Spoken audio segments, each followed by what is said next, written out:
Welcome to T ten. నేను మీ Sundar. Delhi election complete అయింది.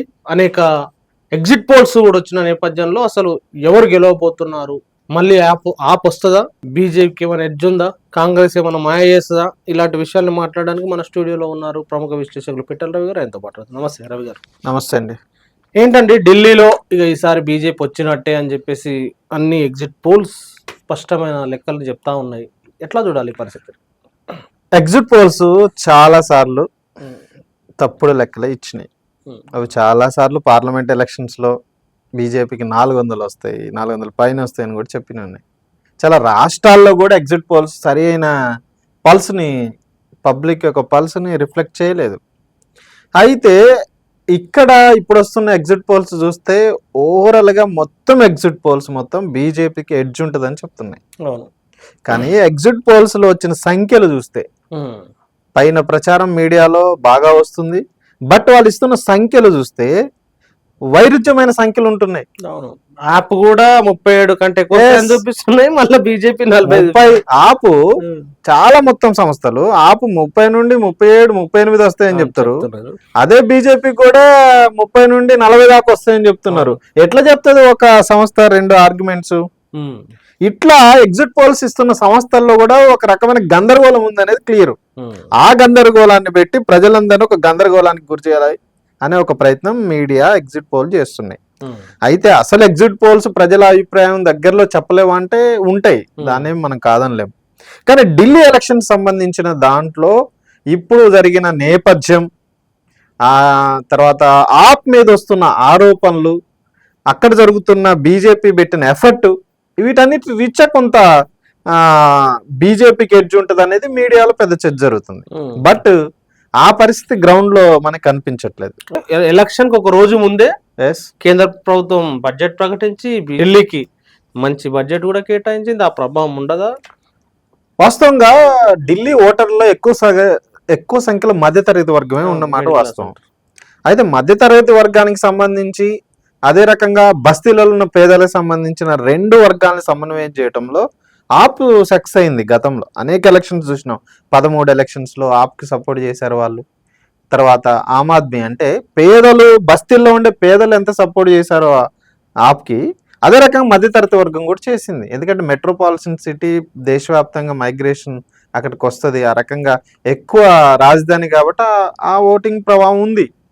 బట్ ఈసారి ఏంటి అంటే కేంద్ర బడ్జెట్లో 12 లక్షల ఆదాయ పన్ను మినహాయింపు పరిమితిని పెంచడం వల్ల కొంత మధ్య తరగతిలో బీజేపీ ఆశలు పెంచుకుంది. అది ప్రభావం చూపిద్దని మీడియా కూడా అనుకుంటుంది. కానీ అక్కడ అసలు వాస్తవ పరిస్థితి ఏంటంటే ఎంతమందికి అది ఎఫెక్ట్ అయింది, అది కదా ప్రశ్న. వాస్తవంగా 12 లక్షల వార్షిక ఆదాయం ఉన్న వాళ్ళే చాలా తక్కువ. ఆ రకమైన ప్రభావం ఒక ప్రచారానికి ఉపయోగపడ్డది తప్ప నిజంగా దానివల్ల లాభం పొందే శాతం అనేది ఢిల్లీలో చాలా తక్కువ ఉంది. కాబట్టి ఆ బడ్జెట్ సంబంధించిన ఏదైతే ఉందో అది కొంత బీజేపీకి అనుకూలమైన ప్రచారం జరుగుతుందో దాంట్లో వాస్తవం లేదు. ఎందుకంటే అదే బడ్జెట్ పేరుతోటి ప్రజల మీద భారాలేసే జిఎస్టీ, అదే సందర్భంలో పేదలకు సంబంధించిన కొనుగోలు శక్తి మీద దెబ్బ కొట్టేది, ఎంప్లాయ్మెంట్ సంబంధించింది, విదేశీ వస్తువులకు సంబంధించిన ఇటువంటి అనేక అంశాలు బడ్జెట్ లో ఉన్నాయి. కాబట్టి ఇది పెద్ద ఇంపాక్ట్ చూపిద్దని మనం అనుకోవాల్సిన అవసరం లేదు. రాజ్మహల్ వర్సెస్ శిష్మహల్. సో ఈ చర్చ కూడా జరుగుతున్న నేపథ్యంలో ఈసారి మోడీ చాలా ప్రతిష్టాత్మకంగా తీసుకొని పార్లమెంట్ ఎన్నికల్లో వాళ్ళు క్లీన్ స్వీప్ చేసిన మొత్తం కేడు. మరి దాని ప్రభావం ఇప్పుడు ఉంటది కాబట్టి బీజేపీ వైపు టర్న్ ఉంటుంది అనే చర్చ కూడా జరుగుతుంది. యాక్చువల్గా ఢిల్లీ ఓటర్లు చాలా తెలివైన ఓటర్లు. మనం క్లియర్గా చూస్తే ఢిల్లీ హిస్టరీని, ఫస్ట్లో బీజేపీ ఢిల్లీ రాష్ట్రం ఏర్పడినప్పుడు బీజేపీ అధికారంలోకి వచ్చింది. తర్వాత కాంగ్రెస్, షీలా దీక్షిత్ 13 దాకా ఆమె ఉంది. తర్వాత అవినీతి వ్యతిరేక ఉద్యమం పేరుతో ఆ పార్టీ ఏర్పడ్డ తర్వాత 13 నుంచి ఆప్ ఇప్పటి దాకా ఉంది. కానీ ఒక పోలికేసి చూస్తే బీజేపీ బాగా ముందుకు వచ్చిన టైంలో కూడా బీజేపీ అసెంబ్లీ ఎలక్షన్స్ ని కొట్టలేకపోయింది. 14లో మోడీ ఫోర్స్ గా ముందుకు వచ్చినప్పుడు అక్కడ నెక్స్ట్ జరిగిన 14లో పార్లమెంట్ లో 7 క్లీన్ స్వీప్ చేసింది బీజేపీ. బట్ 15 అసెంబ్లీ ఎలక్షన్స్ లో 2 సీట్లు కూడా గెలిచిన పరిస్థితి. 20 అసెంబ్లీకి సంబంధించిన దాంట్లో అంతకుముందు జరిగిన పార్లమెంట్ ఎలక్షన్స్ లో బీజేపీ క్లీన్ స్వీప్ చేసింది. బట్ తర్వాత జరిగిన అసెంబ్లీ ఎలక్షన్స్ లో 8 సీట్లు గెలలేని పరిస్థితి. అంటే అక్కడున్న ఓటర్లు ఎలా ఆలోచిస్తున్నారంటే ఎక్కువ మధ్యతరగతి వర్గం చుట్టూ కాబట్టి కేంద్రంలో స్థిరమైన ప్రభుత్వం బీజేపీకి ఓటేద్దాం, రాష్ట్రంలో మాత్రం ఆపుని మనం గద్దెనెక్కిద్దాం అనే స్ట్రాటజీ అక్కడ ప్రజల్లో కనిపిస్తుంది. అదే రకమైన పార్లమెంట్కి అసెంబ్లీకి మధ్య తేడా ఉంది. అయితే ఈసారి కొంచెం ఇది చేంజ్ అవుద్ది అనేది వస్తున్న అంశం కరెక్టే, చేంజ్ అవుద్ది కూడా. ఇప్పుడు మీరు చెప్పిన శిశుమహల్ సంబంధించిన ఇష్యూ అంటే అధికార ముఖ్యమంత్రి గృహానికి అధికార ప్రధానమంత్రి గృహాల్లో మధ్య విలాసవంతం మీద చర్చ జరిగింది. సో నరేంద్ర మోడీ ఏం తక్కువ తినలేదు. ఆయన విస్టా ప్రాజెక్ట్ లో భాగంగా నరేంద్ర మోడీ వేల కోట్ల రూపాయలు ఆడి తన గృహాన్ని నిర్మించుకున్నది వాస్తవమే. అప్పుడు ఆపు మినిస్టర్లు కూడా అక్కడి పోవటానికి కూడా అనుమతించని పరిస్థితుంది. ఈ కేజ్రీవాల్ సీఎం నివాసం మీద చేసిన వివాదం కూడా తప్పుడు వివాదం చేసిండు అనేది వాస్తవాలు బయట పెట్టడానికి కూడా బీజేపీ ముందుకు రాలే. కానీ ఒకటి మాత్రం ఆ ప్రచారం ద్వారా ప్రజల్లో ఒక గందరగోళాన్ని మాత్రం బీజేపీ తీసుకురాగలిగింది. అంటే విలాసవంతాలకు ఆపు కొంచెం దగ్గరకు వచ్చింది, విలాసవంతాల వైపు ఆపు పోయింది అంటానికి కూడా అదొక ప్రచారం ఉపయోగపడ్డది. అది కూడా కొంత ఓటర్ని ప్రభావితం చేసే అవకాశం ఉంది.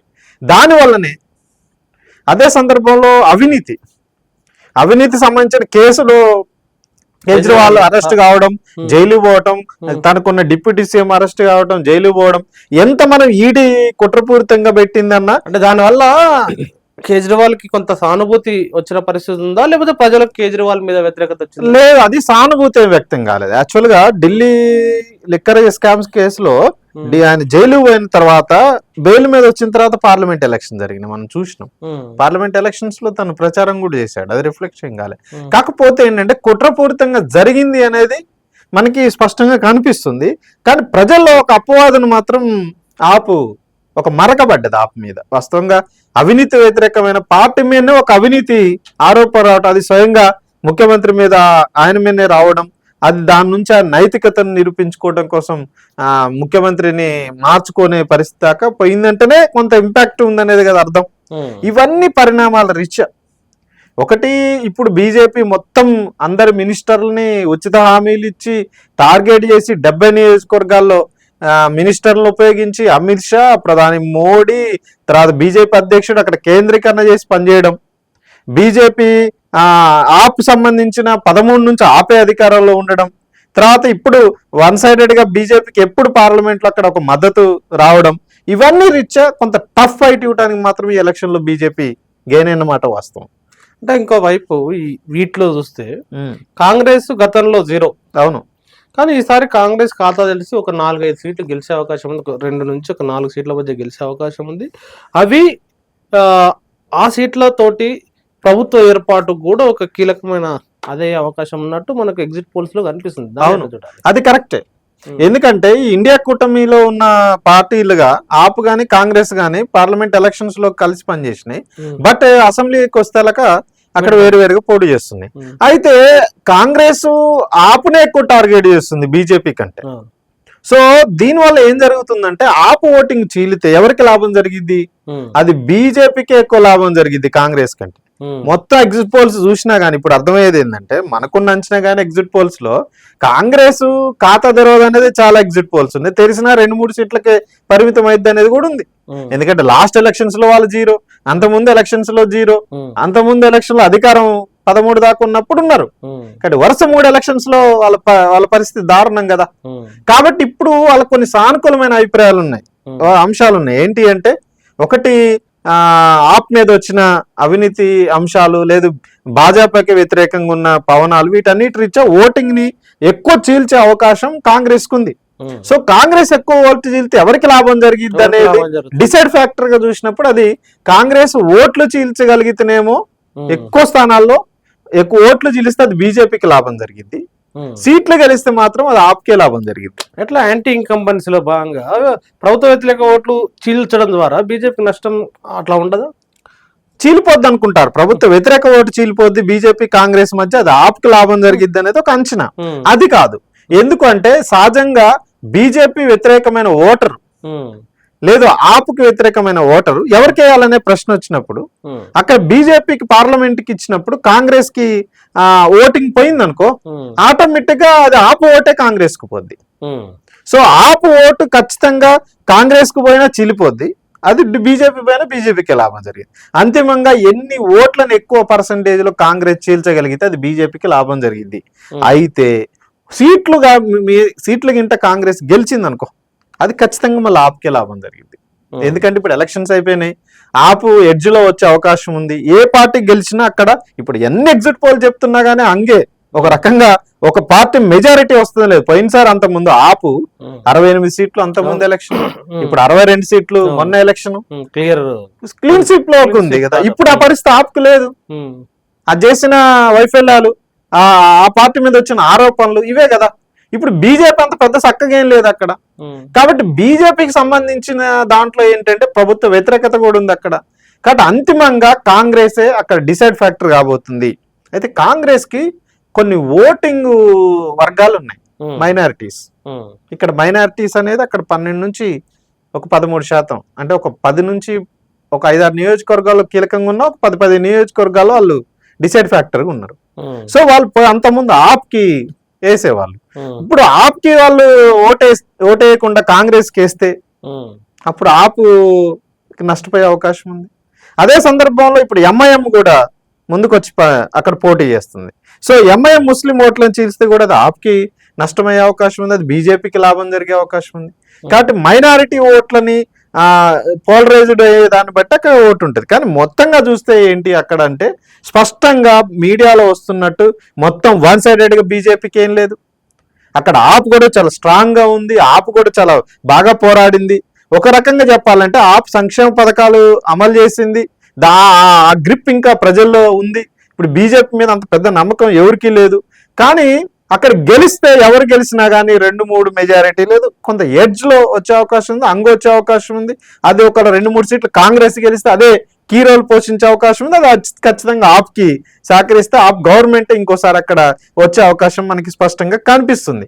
కానీ బీజేపీ గెలుస్తుంది అనే ఒక ఏదైతే ఎందుకు ఈ ఊపు వస్తుంది హైప్ గతంలో కూడా పార్లమెంట్ ఎలక్షన్ల సందర్భంగా కూడా వాళ్ళు చాలా క్లియర్ గా మీడియా ఇవ్వాల్సిన హైప్ వాళ్ళు ఇచ్చారు. అవును, కానీ వాస్తవంగా ప్రాక్టీస్ లో చూసినప్పుడు అది 240 కాడ ఆగిపోయిన పరిస్థితి చూసినాం. సో అలాంటి హైప్ ఎందుకు రిజల్ట్స్ కి 2 రోజుల ముందు హైప్ ఎగ్జాక్ట్లీ క్రియేట్ చేసుకోవడానికి గల కారణం ఏంటి? ఈ హైప్ క్రియేట్ చేయడం వెనక బీజేపీ మీడియా మేనేజ్మెంట్ ఉంది. ఎందుకంటే బీజేపీ వన్ సైడ్ వస్తుంది అనేది వాళ్ళు అనుకున్నారు, ఆప్ తుడిచిపెట్టుకుపోద్ది అనుకున్నారు. ఎందుకంటే పార్లమెంట్ లో చూశారు కాబట్టి.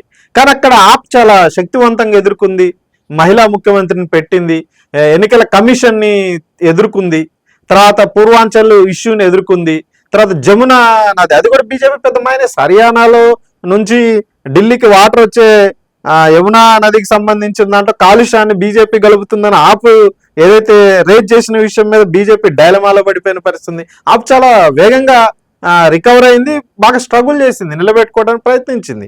కానీ అక్కడ బీజేపీ సంబంధించి హైప్ ఎందుకు క్రియేట్ చేస్తుందంటే అక్కడున్న ఎమ్మెల్యేలని కొనుగోలు చేయటం కోసం. అంటే ఆప్ గెలవదు అంటే ఆటోమేటిక్ కొద్దిమంది ఇటు దూకుతారు అనేది. ఎందుకంటే ఇప్పుడు ఎవరు గెలుస్తారో తెలియక ముందే వాళ్ళను కొంతమందిని పోరాటం చేయటం, లాక్కోవడం, తక్కువ మెజారిటీ వస్తే వాళ్ళని గంపగుత్తాగా ఒక మేనేజ్ చేసి అధికారాన్ని సాధించడం కోసమే ఇది తప్ప వాస్తవం ఏం లేదు. దీనికి కూడా ఏంటంటే మాజీ ఎమ్మెల్యేలు కొంతమంది టికెట్లు ఇవ్వని వాళ్ళు ఈ మధ్య ఆప్ నుంచి బీజేపీలో చేరడం, ఇవన్నీ కొంత పరిణామాలు ఉన్నాయి. ఈ హైప్ క్రియేట్ అందుకే తప్ప దీంట్లో ఏం లేదు. ఎందుకంటే ఒకళ్ళు బీజేపీనే గెలిపేయాలంటే ఇప్పుడు 57% ఓటింగ్ అక్కడ నమోదైంది, పోయినసారి 60 దాకా అయింది. సో అది కూడా పెద్దగా ఏం లేదుగా. మార్పు చేంజ్ కోసం ప్రజలందరూ ముందుకు వచ్చి బీజేపీకి ఓట్లు వేయడానికి ఆ ఓటింగ్ లో కూడా పెద్దగా మనకేమి చేంజెస్ కనిపించలేదు. కాబట్టి అంతిమంగా ఢిల్లీలో బీజేపీ అనుకున్నంత వేవ్ కానీ అనుకున్నంత కలలు కానీ నెరవేరే అవకాశం లేదు. మనకున్న అంచనా ఎవరు బయటపడ్డా కానీ కొంత ఎడ్జ్ ఉండే అవకాశం ఉంది. ఆ ఎడ్జ్ సంబంధించి కూడా ప్రస్తుతం ఉన్న దాంట్లో ఆప్కుంది, ఎందుకంటే అది కాంగ్రెస్ సంబంధించింది కాబట్టి 2-3 సీట్లు కాంగ్రెస్కి వచ్చిన అది ఆప్కే సపోర్ట్ చేసే అవకాశం ఉంది. కాబట్టి ఆ రకంగా చూడాల్సిన అవసరం ఢిల్లీ ఎలక్షన్స్ లో మనకి కనిపిస్తా ఉంది. థ్యాంక్ యూ వెరీ మచ్ పెట్టాలి. Thank you. ఢిల్లీ దంగల్లో ఆపు బీజేపీ మధ్యలో హోరాహోరీగా అక్కడ పరిస్థితి అయితే ఉన్న పరిస్థితి. ఈ ఎగ్జిట్ పోల్స్ అయితే బీజేపీ వైపు చూపెట్టినాయి, కానీ గ్రౌండ్లో పరిస్థితి అలా ఉండదు అనేది పిఠల్ రావు గారు అనేక విషయాలు చెప్పారు. ఆ అంశాల మీద మీ కామెంట్ కూడా రండి. Thank you very much. చూస్తూనే ఉండండి టీటీఆర్.